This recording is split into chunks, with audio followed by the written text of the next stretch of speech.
बिहार चुनाव के पहले चरण में दरभंगा जिले की अलीनगर सीट से बीजेपी की सबसे युवा उम्मीदवार और लोक गायिका मैथिली ठाकुर ने आरजेडी के चुनावी वादों पर तीखा प्रहार किया है।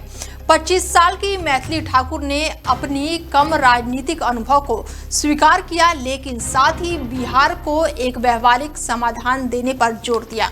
बता दें कि 6 नवंबर यानी कि आज हो रहे पहले चरण के मतदान में 3.75 करोड़ मतदाता 121 सीटों पर 1314 उम्मीदवारों की किस्मत तय कर रहे हैं, जिसमें अलीनगर सीट भी शामिल है। मैथिली ठाकुर ने महागठबंधन के चुनावी वादों पर हर घर की सरकारी नौकरी देने पर तीखा निशाना साधा है।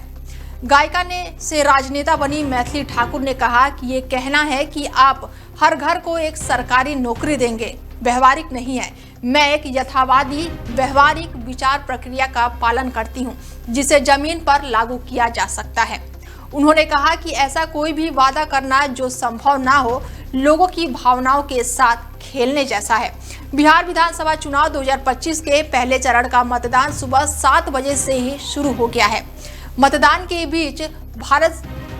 बीच लगातार सभी नेता बात कर रहे हैं मीडिया से, और इस दौरान मैथिली ठाकुर ने भी मीडिया से बातचीत की और उन्होंने कहा कि सुबह से कई बूथों पर जाकर लोगों से मिल रही हूं और माहौल को समझने का प्रयास कर रही हूं।